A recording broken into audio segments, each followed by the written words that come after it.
Welcome back to the channel.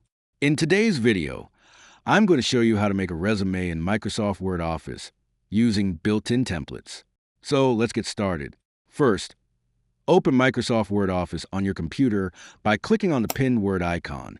Once Microsoft Word opens, click on the New option from the home screen. Here, you will see different templates available in Microsoft Word. To find resume templates, click on the Education category. Now, look through the available templates and find a resume design that you like.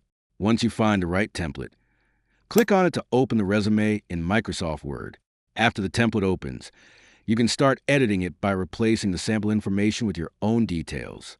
Add your personal information, education details, work experience, skills, and any other relevant information to complete your resume. And that's it.